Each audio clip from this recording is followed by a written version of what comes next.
Clay, this is what they did with Trump when he came into office, and Comey did the briefing on the dossier. Yeah. The whole reason that Comey briefed him on the dossier and its existence, which was already in the hands of media organizations, was so he could leak it to the press that the FBI felt the need to brief the president on the dossier. Right? We're seeing there are these deep state Democrat elements inside the federal apparatus. They're running the same playbook.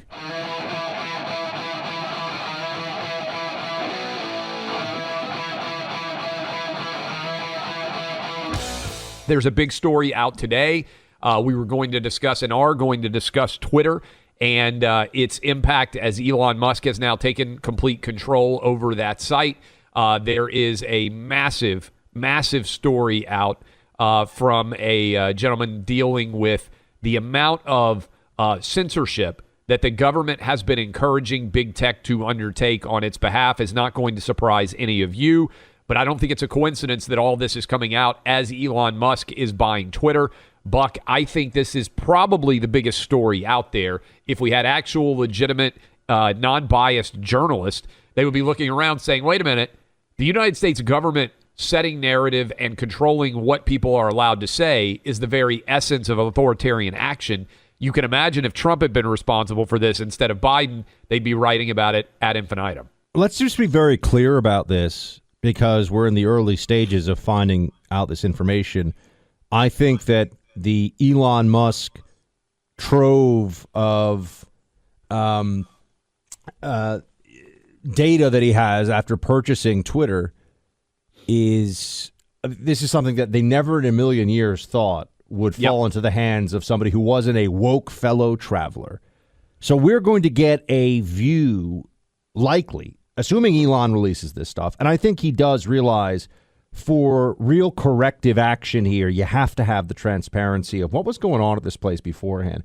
I mean, even just sitting here, I can tell you in the last couple of days, all of a sudden, everything that I tweet gets about, 3 times what it would on average. I've added like 20,000 followers in a few days, which is just, that's not the normal course of events. Why is that happening right when Elon, Anyway, people are, and there are a lot of other people who have noticed the same thing online. But I think we need to establish now the very real possibility that we'll find out Twitter and Facebook along with it, although we'll never get the same level of access and information about Facebook. That's not going to happen.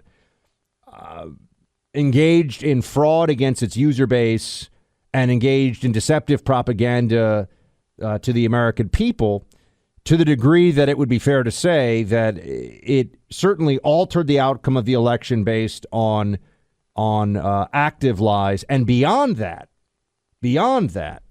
the possibility that the FBI and some of these other entities may have been colluding with the social media platforms, that starts to look like a stolen election. When the FBI, when the federal police decide that they're going to put their finger on the scale for, in the case of the 2020 election, the opposition party, that's not within the rules, right? I mean, if you win the Super Bowl and then it comes out that you paid off a ref $500,000 to throw a call, did you really win the Super Bowl? No, look, I believe that this is the real monster story here. Democrats have been saying, January 6th, everything surrounding it. We know pretty much about it, everything about January 6th. It's been covered like a fine-tooth comb. We know every single detail. They've been having a hearing about it for months now, in addition to all the media coverage that led up to that over the past 2 years. How much real in-depth reporting have we seen, Buck, on the Hunter Biden cover-up? Not even just the Hunter Biden laptop. I'm talking about the decision that Hunter Biden's story would not be allowed to spread on Facebook and on Twitter. Remember when Zuckerberg went on with Joe Rogan several months ago, Buck, and he said, we got a briefing from the FBI about the fact that there was going to be Russian disinformation, and then this story came out. And so they were already in Facebook, and I'm sure also at Twitter, acting on the impression that this was Russian disinformation because the FBI set that narrative. How did that happen? Like, who made that choice? I also think we need to unpack that after the 4 years of Russia collusion, Russia disinformation, or in the Russian disinformatia, after the 4 years of the lies told about Trump regarding that there was Russian disinformation to steal the 2016 election, why would the FBI's posture be, oh, the Hunter Biden laptop is also Russian disinformation? The FBI should be, as an institution, ashamed of the fact that for 4 years, I mean, they look like morons. I'm just going to say, James Comey, these other people, they are not very smart. They're dishonest, but they're also just not very smart. And you would think that there would, if anything, be a corrective mechanism. They would be saying, well, hold on a second. That other stuff about Trump-Russia collusion was all a lie. We're not going to fall for this Russian disinformation. Where did this idea even come from? Unless they still believe, by the way, that there was Trump-Russia collusion, unless they're effectively dead enders in the FBI, deep state dead enders for the Russia collusion theory, which is, I think, what we saw in 2020 and that election outcome. It's a good point, Buck. And also, they had the laptop themselves. So if anybody could have said, hey, this laptop is not Russian disinformation, it would be the FBI, which has had the opportunity now for years to examine everything on the Hunter Biden laptop.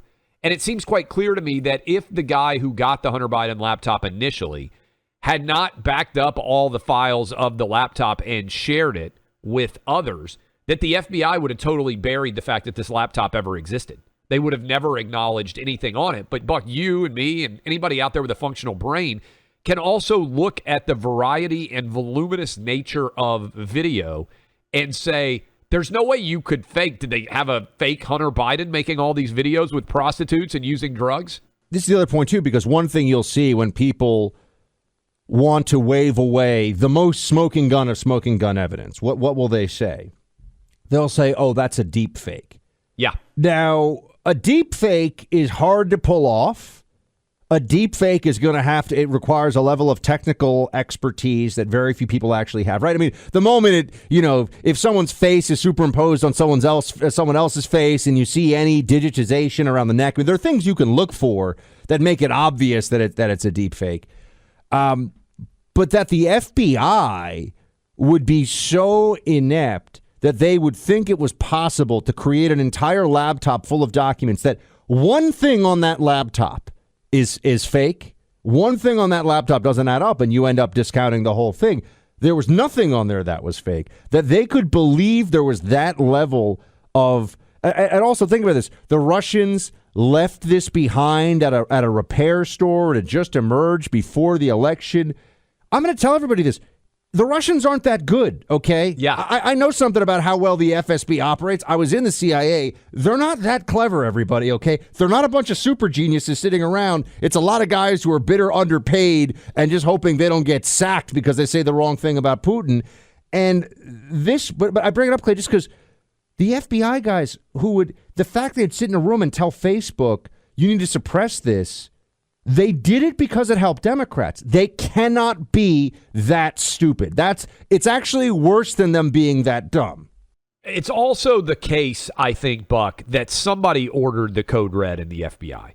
In other words, somebody in a position of prominence made the decision, we're going to cover up the Hunter Biden laptop because that directive came down. Remember, Ron Johnson has been on with us. Maybe we can ask him about it when he comes on later this week again. They got briefed on Russian disinformation out of nowhere in the Senate. And then they had this fact that they had been briefed, leaked, and it went on the front page of the newspapers. So this was a calculated conspiracy by someone inside of FBI, by someone inside of the United States government to cover up for Hunter Biden. And to your point of the deepfakes, Buck. Yeah, but the playbook, Clay, this is what they did with Trump when he came into office, and Comey did the briefing on the dossier. Yeah. The whole reason that Comey briefed him on the dossier and its existence, which was already in the hands of media organizations, was so he could leak it to the press that the FBI felt the need to brief the president on the dossier. Right? We're seeing there are these deep state Democrat elements inside the federal apparatus. They're running the same playbook. And on the Hunter Biden thing, on your deep fake argument, I think it's important for people who may not have spent time looking at some of this Hunter Biden evidence. If there was only one video and it was Hunter Biden doing something inappropriate and it was of sketchy quality, maybe you could take a step back and say, okay, we don't know where this came from. It could or could not be true. But when you've got the volume of photos and videos that exist of Hunter Biden committing felonies, it's not possible to have faked all that, to say nothing of the text messages. And by the way, everybody now has come out and said, oh, yeah, that entire laptop is basically valid, right? It's all real. So the question that I think that there should be a Republican investigation for when we take back the House and the Senate is, who ordered this code red? Like, I want to know how all these briefings came to happen. Who was present when they told Facebook executives this? Who was present when they told Twitter executives this? Why were they briefing Ron Johnson? Who made this calculated decision in October of 2020 that they were going to keep this laptop and the story surrounding it from spreading, which, Buck, changed the outcome of the election? 20,000 people would have voted differently, I believe, in Wisconsin, in Georgia, and in Arizona if they had known the degree of complicity and culpability tied to Joe Biden through his son's laptop. Well, let's just remember that because right now, the Joe Biden of right now, the real Joe Biden, is this different universe from the Joe Biden of the media's creation in the pandemic year of 2020 to get him elected. Yes. How did they present him when he, down in the basement and everything? How were they making the case? Clay, it was good old Joe. He's just like you. You can trust Grandpa him. He's Joe. one of us. Yeah. He's lunch pail Joe, riding the choo-choo to work every day, loves the unions. He's a union guy, working Joe, the whole thing. The moment that it comes out that his son is making millions of dollars selling out U.S. interests and access to the Chinese and to Ukrainian corrupt oligarchs, that's a tougher sell. Yeah. And also, again, there was a conspiracy created to keep you from seeing this. Who created that conspiracy? And we need to hold him accountable. This is actually subverting the will of the American public. That's what we need to be talking about. If we don't get like a week of crying and lamentations from the libs after this election, we failed. I'm just going to say it. We did 7 days and nights of crying and lamentation from the libs, or else we have not accomplished the mission. I'd like somebody at the FBI, frankly, to be charged with crimes as it pertains to their briefing and censorship of everything surrounding this Hunter Biden laptop. And I'd at least like to know how it all came together and what the story is.